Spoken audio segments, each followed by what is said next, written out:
नमस्कार, capital TV Uttar Pradesh में आपका स्वागत है और मैं आपके साथ प्रिया बिस्ट। वो कहते हैं ना, पढ़ा लिखा अनपढ़, और ये कहावत जिहादियों पर फिट बैठती है।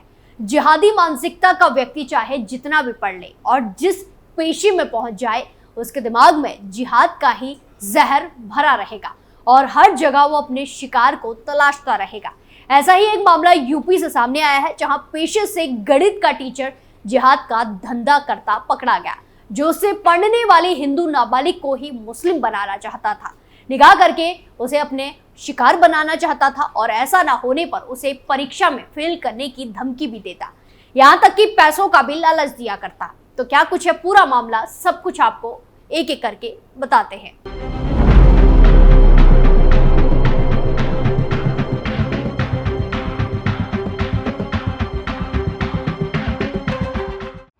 पेशे से गणित का टीचर, करता जिहाद का धंधा, हिंदू बेटी को बनाया शिकार, पुलिस ने धर दबोचा। स्कूल जिसे शिक्षा का मंदिर कहा जाता है, जहां हर एक माता पिता अपने बच्चे को बेफिक्र होकर भेजता है कि वहां के टीचर स्कूल में बच्चे का ख्याल रखेंगे, लेकिन तब क्या जब खुद टीचर ही बेचारी बच्चों को निशाना बनाए। उत्तर प्रदेश का अमरोहा, जहां एक पढ़ा लिखा अच्छे पद पर बैठा मुस्लिम टीचर जिहादी निकला। वो अपना जिहाद का धंधा चला रहा था, जिसने इंटर कॉलेज के अंदर एक हिंदू नाबालिग छात्रा पर निकाह करने का दबाव डाला। जिहादी ने उसका धर्मांतरण करवाने की बात भी कही, उसका हाथ पकड़कर छेड़खानी की और नाबालिग को 1 लाख रुपए का ऑफर दिया। मुस्लिम टीचर ने निकाह की बात ना मानने पर फेल करने की धमकी भी दी, लेकिन वो अपनी मंशा पूरी नहीं कर पाया। उसे पुलिस ने पहले ही धर दबोचा है। आपको बता दें कि ये पूरा मामला अमरोहा के मंडी धनौरा इलाके का है, जहां की राष्ट्रीय इंटर कॉलेज में गणित पढ़ाने वाले मोहम्मद शाहिद ने नाबालिग हिंदू छात्रा से छेड़खानी की। अश्लील हरकत करने के बाद शाहिद ने छात्रा से निकाह करने की बात कही। उसने अपने से कई साल छोटी छात्रा से प्रेम की बात कही। शाहिद संभल जिले का रहने वाला है और कक्षा 9 का क्लास टीचर है। शाहिद की इस हरकत को लेकर हिंदू छात्रा ने अपने घर में शिकायत की। शाहिद के इस काम की शिकायत हिंदू छात्रा ने अपने घर पर की, तो परिजनों ने इसके बाद कॉलेज के प्रिंसिपल को इससे अवगत कराया, लेकिन कोई कार्रवाई नहीं हुई, कोई एक्शन स्कूल की तरफ से नहीं देखने को मिला। उल्टा शाहिद इसके बाद और ज्यादा बदतमीजी करने लगा, बदतमीजी पर उतर आया। वो अपने हरकतों से बाज नहीं आया। शाहिद ने इसके कुछ दिनों के बाद कक्षा के अंदर ही हिंदू छात्रा से दोबारा अश्लील हरकत की। इसके बाद उसने 1 लाख का ऑफर दिया और निकाह करने का दबाव बनाया। उसने हिंदू छात्रा का धर्मांतरण करवाने की कोशिश की। शाहिद ने छात्रा को डराया भी। उसने धमकी दी कि अगर हिंदू छात्रा उसकी बात नहीं मानती तो वो उसे परीक्षा में फेल कर देगा। डरी सहमी हिंदू छात्रा ने पूरी घटना अपने घर जाकर दोबारा से बताई। हिंदू छात्रा से अश्लील हरकत, हाथ पकड़कर की छेड़खानी, दिया 1 लाख का ऑफर, परेशान हुई नाबालिग हिंदू। वहीं 15 दिन पहले भी छात्रा ने घर में अपनी मां को टीचर के प्रेम का इजहार करने की जानकारी दी थी। बेटी और मां ने पहले तो डर के मारे अपने पिता को इसकी जानकारी नहीं दी। वहीं शिक्षक ने दोबारा छात्रा से शादी करने की बात कही तो उसने पिता को इसकी जानकारी दे दी। इसके बाद हिंदू छात्रा के साथ परिजन पुलिस के पास पहुंचे। वहीं पीड़िता के पिता ने कॉलेज पहुंचकर प्रिंसिपल से टीचर की शिकायत की। उन्होंने कॉलेज में भी विरोध प्रदर्शन किया, जहां बुधवार को परिजन और बेटी के साथ कॉलेज पहुंचे और प्रधानाचार्य से शिक्षक की शिकायत की। मामले में आरोपी टीचर पर कार्रवाई न होने पर लोग आक्रोशित हो गए। उधर हिंदू छात्रा के धर्म परिवर्तन की बात सुनकर मामले में बजरंग दल और विश्व हिंदू परिषद और विश्व हिंदू महासंघ के कार्यकर्ता कॉलेज पहुंच गए और शाहिद के खिलाफ कार्रवाई की मांग करने लगे। मेरा नाम कुशल चौधरी है, बजरंग दल का जिला प्रभारी है। अच्छा, क्या मामला हुआ है जो थाने बंगामा हुआ? राष्ट्रीय इंटर कॉलेज धनौरा में जी एक लड़की, हिंदू समाज की लड़की पढ़ती है जी, जो एक वहाँ साजिद नाम का टीचर है। अच्छा, वो गणित का टीचर है जी। वो काफ़ी लंबे समय से उस लड़की पर धर्म परिवर्तन में 1 लाख रुपए का प्रलोभन देकर और उसे फेल करने की धमकी देता था। वो कहता था कि मेरे साथ आप प्यार करो, अच्छा, और मैं आपको पास करा दूंगा, 1 लाख रुपए दूंगा, बाद में आपसे शादी भी कर दूंगा। ठीक, इस तरह की बातें वो करता था। अच्छा, इस घटना को 12 तारीख को लड़की के पिता ने प्रबंधक कासिम सिंगल जी को बताया जी। उसके बाद ही उन्होंने कोई संज्ञान नहीं लिया जी। फिर ये 20 तारीख में पुनः द्वारा उसका साहस इतना बढ़ गया कि उसने द्वारा एक घटना की और आज इस विषय में सब लोग यहाँ इकट्ठा हुए हैं और मुकदमा दर्ज कराया। कार्यकर्ताओं ने प्रधानाचार्य कक्ष के बाहर जमकर हंगामा किया और आरोपी टीचर को बुलाने की मांग की। सूचना पर प्रभारी निरीक्षक मनोज कुमार पुलिस के साथ कॉलेज पहुंचे। उधर आक्रोशित कार्यकर्ताओं को देखकर आरोपी टीचर कॉलेज में छिप गया। आक्रोशित कार्यकर्ताओं ने टीचर को कॉलेज में तलाश किया, लेकिन वो नहीं मिला।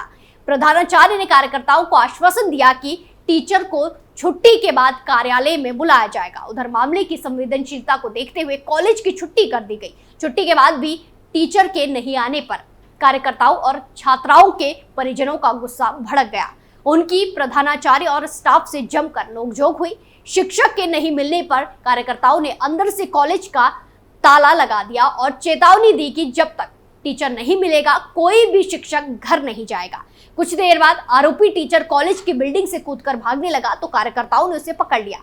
पुलिस ने सूझबूझ और तत्परता दिखाते हुए हालात संभाल लिए। मामले को लेकर हिंदूवादी संगठनों के कार्यकर्ताओं और छात्राओं के परिजन आक्रोशित थे। पुलिस ने घटना को गंभीरता से लेते हुए पहले ही अपनी गाड़ी कॉलेज में ले जाकर खड़ी कर दी थी। जैसे ही आरोपी टीचर को लोगों ने पकड़ा, पुलिस ने उसे हिरासत में ले लिया और गाड़ी में बिठाकर थाने ले आई। वहीं फिर पुलिस ने कार्रवाई करते हुए शाहिद को गिरफ्तार कर लिया। शाहिद के खिलाफ पॉक्सो के साथ साथ कई धाराओं में मामला दर्ज किया गया है। उसे कॉलेज प्रबंधन ने भी निलंबित कर दिया है, सस्पेंड कर दिया है। वहीं ये कोई पहला मामला नहीं है।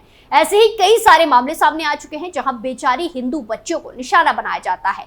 उन्हें प्यार के जाल में फंसाकर बहला फुसलाकर हिंदू से मुस्लिम बनने पर मजबूर किया जाता है। लेकिन एक तरफ जहां जिहादी अपना गंदा खेल खेल रहे हैं तो दूसरी तरफ उत्तर प्रदेश की योगी सरकार भी ऐसे जिहादियों के हेकड़े निकालने के लिए कानून को और ज्यादा सख्त कर रही है, जिससे कि ऐसे लोगों की अकल ठिकाने लगे। अभी कुछ महीने पहले योगी सरकार ने लव जिहाद को रोकने वाले पुराने कानून को और ज्यादा सख्त कर दिया है। योगी सरकार के इस नए कानून में दोषी को उम्र कैद तक की सजा का प्रावधान है। साथ ही साथ नए कानून में जुर्माने की रकम को भी बढ़ाकर दोगुना कर दिया है। सीएम योगी ने जुलाई महीने में मॉनसून सत्र में पुराने कानून को और ज्यादा सख्त करने वाला prohibition of unlawful conversion of religion amendment bill 2024 विधानसभा में पारित किया।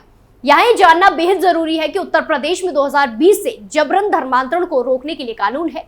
योगी सरकार ने 4 साल बाद इसमें फिर संशोधन कर नया बिल पेश कर इसे और सख्त बनाया। इस संशोधित कानून के उत्तर प्रदेश विधानसभा से पारित होने के बाद अब धर्म परिवर्तन यानी लव जिहाद से जुड़े मामलों को लेकर पुलिस प्रशासन और ज्यादा सख्त हो गया है। ऐसे में जानना बेहद जरूरी है कि लव जिहाद को लेकर इस नए संशोधित कानून में ऐसा क्या है। अगर कोई शख्स डरा धमकाकर लालच देकर शादी कर या शादी का वादा कर किसी महिला, नाबालिग या किसी भी व्यक्ति का धर्म परिवर्तन कराता है या ऐसी कोई कोशिश करता है तो इसे गंभीर अपराध माना जाएगा। संशोधित कानून में ऐसे मामलों में 20 साल जेल या उम्र भर जेल का प्रावधान किया गया है। पहले किसी महिला को धोखा देकर और उसका धर्मांतरण कर उसे शादी करने के दोषी पाए जाने वाले के लिए अधिकतम 10 साल तक की सजा और 50,000 रुपए के जुर्माने का प्रावधान था। वहीं अब इस संशोधित अधिनियम में छल कपट या जबरदस्ती कराए गए धर्मांतरण के मामले में कानून को पहले से सख्त बनाते हुए अधिकतम आजीवन कारावास की सजा का प्रावधान कर दिया है। साथ ही इसमें जुर्माने की राशि पीड़ित के डॉक्टरी खर्च को पूरा करने और उसके पुनर्वास व्यय पर आधारित होगी। कोर्ट धर्म परिवर्तन के पीड़ित के खिलाफ मुआवजा भी स्वीकृत करेगा जो अधिकतम 5 लाख रुपए तक हो सकता है और ये जुर्माने के अतिरिक्त होगा। इसका भुगतान दोषी व्यक्ति ही भरेगा। अगर कोई विदेशी अथवा गैर कानूनी संस्थाओं से धन प्राप्त करेगा उसे 7 साल से 14 साल तक की कठोर कैद हो सकती है। इसमें 10 लाख रुपए जुर्माने का भी प्रावधान किया गया है। संशोधित प्रावधान के तहत ये व्यवस्था दी गई है कि धर्मांतरण मामले में अब कोई भी व्यक्ति एफआईआर दर्ज करा सकता है। यानी कुल मिलाकर जिहादी मानसिकता का व्यक्ति चाहे जितना पढ़ ले और जिस पेशे में पहुंच जाए उसके दिमाग में जिहाद का जहर भरा रहेगा और इस जहर से वो ना जाने कितनों को अपना शिकार बनाएगा। इसीलिए इस मानसिकता से हिंदुओं को सतर्क रहना होगा और इस मानसिकता का पूरी तरीके से बहिष्कार करना होगा, वरना स्कूल जिसे मंदिर कहा जाता है वहां भी बेटियां सुरक्षित नहीं बचेंगी और ये उनकी जिंदगी को बर्बाद कर देंगे। ऐसे में ऐसी मानसिकता वालों को कड़ी से कड़ी सजा मिलनी चाहिए जिससे कि इनकी अकल ठिकाने लगे और हिंदू बेटियों को निशाना बनाने से पहले ये जिहादी 100 बार सोचे और सोचे भी तो सजा की कल्पना करते ही इनकी रूह कांप जाए। इस पूरे मामले में आपकी क्या राय है कमेंट कर जरूर बताएं। स्पेशल स्टोरी में फिलहाल के लिए इतना ही, फिर पेश होंगे नए मुद्दे के साथ। बाकी तमाम खबरों के लिए देखते रहिए कैपिटल टीवी उत्तर प्रदेश। नमस्कार।